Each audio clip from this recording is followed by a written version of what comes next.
Does he have the dough? Do you think he's got the cash to do this? Is someone going to loan him the money? How's this going to happen? I mean, he said last week. I mean, it was I think one of the funniest parts during that TED interview where he just said, "I have the assets.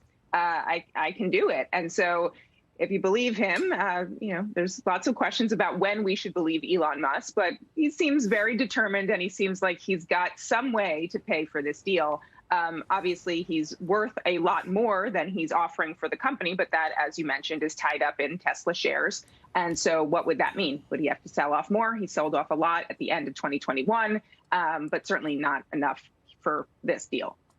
Joanne, the idea that a bank, first of all, J.P. Morgan, the largest bank in the country in terms of doing this kind of work, has a terrible relationship, as you know, because they've gone to court over this. So the question is, is there a bank that's prepared, you think, to give him 30-some-odd billion dollars in cash against his stock? I think there's some banks that wouldn't give him $30 billion of cash against $40 billion of cash as collateral these days.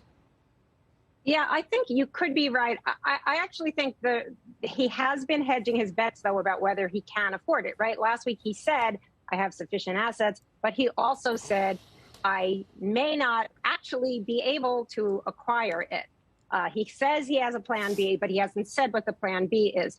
But I do think, he could be hedging his bets just because of, as he said, that judge last week said that his 2018 quote about funding secured was false, misleading, and reckless. So he's got to hedge his bets there. But I think you raise a really great point, Andrew, about Tesla, because if he does go ahead with this, it does look like he would certainly have to borrow against or sell his Tesla shares. And when he does that, and even the fact that he is so distracted with Twitter, that could have potentially as great or an even greater impact on Tesla and Tesla's value as it does on Twitter. He could also try to borrow them in terms of use SpaceX as collateral. I would argue to you, by the way, this SEC case might actually make it hard for a bank to make that loan, because they're gonna have a compliance department that's going to look at all sorts of elements of this. But I want to go to Joanna. Joanna, can you sort of weigh in? I don't know if you're listening to some of the conversation that Joe and I were having about misinformation, free speech, that whole dynamic, and sort of how this seems to have cut along political lines in this very strange way over the past week.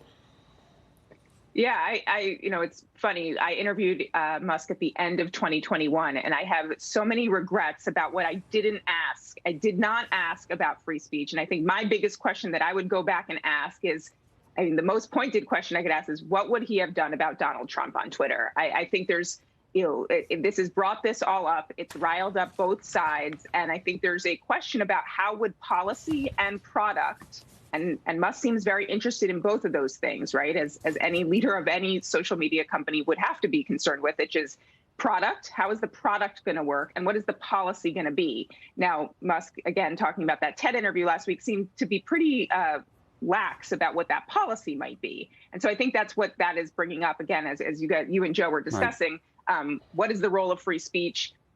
Who gets to say what? I think the real question is, what does he know about all this?